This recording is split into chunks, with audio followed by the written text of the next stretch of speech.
जब खोने को कुछ नहीं और पाने को सब कुछ है तो किस बात का डर। यहाँ 70 या 30% एडमिशन की नहीं, माइंडसेट की ज़रूरत है।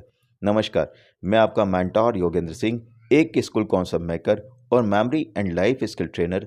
आज के विशेष वीडियो में आपका स्वागत करता हूँ। आपने अक्सर सुना होगा कि किसी मरीज के परिजन को डॉक्टर कह देते हैं कि अब मरीज का बचना मुश्किल है, लेकिन मरीज का माइंड इस बात को स्वीकार न करते हुए अपने माइंड को एक इच्छा शक्ति से सेट कर लेता है और तब चमत्कार होता है, उसका सालों तक जी जाना।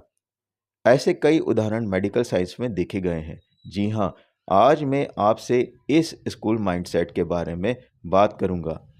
इसे समझने के लिए आप इस वीडियो को अंत तक जरूर देखिएगा। मैं आपको यह स्कूल बिजनेस सिखाने की बात नहीं कर रहा, क्योंकि आप अच्छे बिजनेसमैन हैं और मैं यहाँ आपको केवल अपना अनुभव शेयर कर रहा हूँ। अभी कुछ दिन पहले ही मैंने जयपुर राजस्थान के एक स्कूल का प्रोजेक्ट यानी 2024-25 का प्रोजेक्ट सफलतापूर्वक पूरा करा। और जब मैं पिछली आखिरी मुलाकात में उस स्कूल डायरेक्टर सर से मिला, तब उन्होंने हमारी सर्विसेज को फिर से हायर कर लिया। जबकि 1 साल की सफलता के बाद मैंने उन्हें कहा कि यह आपका नया स्कूल अब स्टेबल है और इस वर्ष यानी 2025-26 के लिए पहले से ही 193 नए एडमिशन हो चुके हैं। साथ ही अप्रैल से जून तक एक्स्ट्रा एडमिशन यानी 256 स्टूडेंट के एडमिशन की श्योरिटी 99.9% दे दी गई है, तो अब हमारी आवश्यकता नहीं है। तब मेरी बात के जवाब में उन्होंने कहा, योगेंद्र सर, आप हमारे स्कूल के कॉम्पिटिटर स्कूल्स की सोच को अच्छी तरह से जानते हैं, यानी वो एडमिशन कैसे तोड़ते हैं और उन्हें कैसे रोका जाए। आप इसे अच्छी तरह से समझते हैं, इसलिए यहाँ एडमिशन की बात नहीं बल्कि कंपटीशन की है। इन डायरेक्टर की इस सोच ने मेरा भी माइंडसेट बदल दिया। आज फिर से यह मालूम हुआ कि एक सफल बिजनेसमैन किस तरह की सोच रखते हैं। यही नहीं, उन्होंने कहा, सर, आपके बारे में मेरे कॉम्पिटिटर अच्छी तरह से जानते हैं और वे आपको हायर करें उससे पहले बिना समय गंवाए हम आपकी सर्विसेज लेना चाहते हैं। रियल में जानिए, यह बात सुनकर मैं सरप्राइज्ड हो गया और समझने को यह मिला कि एक सफल बिजनेसमैन का माइंडसेट कितना लॉजिकल, महत्वाकांक्षी और दूर की सोच वाला होता है। कुछ इसी तरह से एक घटना मेरे साथ 2014 में घटी थी। उस समय मैं एक कंपनी में एडवर्टाइजमेंट डिपार्टमेंट में मैनेजर था और मैं अपनी टीम के साथ एक बड़े इवेंट की डील के लिए एक स्कूल के डायरेक्टर से मिलने गया। तब डायरेक्टर ने कहा, योगेंद्र सर, हमें ऐड इवेंट की ज़रूरत नहीं, लेकिन चूंकि कॉम्पिटिटर ऐड कर रहे हैं, इसलिए हम भी ऐड करेंगे और उनसे बड़ा करेंगे। उनके इस निर्णय ने मार्केट के दूसरे कॉम्पिटिटर्स स्कूल को पीछे कर दिया और यही नहीं, उन्होंने ज़्यादा से ज़्यादा एडमिशन उस समय में उठाए। इस तरह से आपको समझ में आ गया होगा कि बड़े बिजनेसमैन माइंडसेट के कारण बड़े होते हैं और उनके इस माइंडसेट को देखकर उनका मैनेजमेंट ग्रुप, उनका स्टाफ, उनके टीचर्स, उनके सभी स्टाफ मेंबर्स का माइंडसेट पूरी तरह से अलग होता है, यानी कि बहुत ऊंचा होता है। और यही माइंडसेट वो पेरेंट्स के दिल और दिमाग में बैठाने में सफल हो जाते हैं।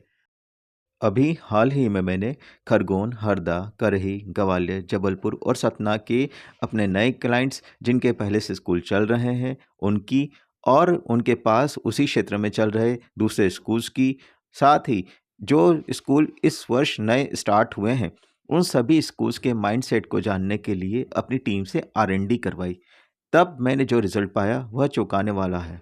यहाँ इस रिसर्च को विस्तार से बता पाना मुश्किल है, लेकिन इन सभी स्कूल्स में एक बात कॉमन है जो मैं आपके साथ यहाँ शेयर कर। दरअसल R&D के अनुसार 99% पुराने स्कूल्स के पास नए सत्र 2025-26 के लिए कुछ नया करने या नया बताने या पेरेंट्स के पास इन स्कूल्स में कुछ नया देखने के लिए कुछ विशेष नहीं है, और जो है उसे 90% पेरेंट्स पहले से ही जानते हैं, फिर चाहे उनके बच्चे का एडमिशन है या नहीं। लेकिन इस बात से इन स्कूल्स के पास खोने का डर जरूर है, क्योंकि इन स्कूल्स को पहले से ही चल रहे पुराने स्कूल्स और नए कॉम्पिटिटर दिख रहे हैं। वहीं इन्हीं के क्षेत्र में प्रारंभ हुए नए स्कूल्स के पास खोने को कम और पाने का माइंडसेट ज़्यादा स्ट्रांग है, क्योंकि उनके लिए केवल पाने यानी नए एडमिशन बढ़ाने का माइंडसेट है। उनके पास पेरेंट्स को दिखाने के लिए सब कुछ नया है, काम करने का तरीका नया है, नई प्लानिंग है, नए पेरेंट्स हैं, इसलिए इन स्कूल की ऊर्जा भी नई है। इसलिए पेरेंट्स को भी नया जानने का उत्साह है, जो उन्हें इन स्कूल्स में विजिट करने के लिए बाध्य करता है। लेकिन बात जब पहले से चल रहे स्कूल्स की आती है, तब मन में प्रश्न उठते हैं कि ये स्कूल जो पहले से चल रहे हैं, वे ऐसा क्या नया करें कि अप्रैल से जून तक नए एडमिशन का रेशो बढ़ जाए। ऐसा क्या करें कि ज़्यादा से ज़्यादा पेरेंट्स स्कूल की विजिट करें, न कि यह कहकर टाल दें कि इस पुराने स्कूल को देखा है, इसमें क्या नया है। या अपनी मार्केटिंग में ऐसा क्या नया मैसेज दें कि पेरेंट्स कुछ नया हो रहा है यह जानकर आपके स्कूल में विजिट करें और अपने बच्चे के एडमिशन जारी रखें या नए एडमिशन हो, या कैसे अपनी मार्केटिंग टीम का, टीचर्स का, अपने या आने वाले नए पेरेंट्स का अपने अनुसार कैसे माइंडसेट करें। इन सभी प्रश्नों का जवाब जानते हैं अगले वीडियो में। लेकिन फिर भी विदा लेने से पहले मैं आपको ज़रूर कहना चाहूँगा कि यह एडमिशन की दौड़ नए और पुराने दोनों स्कूल्स की है। यह सफलता केवल उसकी है जो पल पल गुजर रहे समय की नाजुकता को समझते हैं और गोल को अचीव करने का माइंडसेट बना चुके हैं।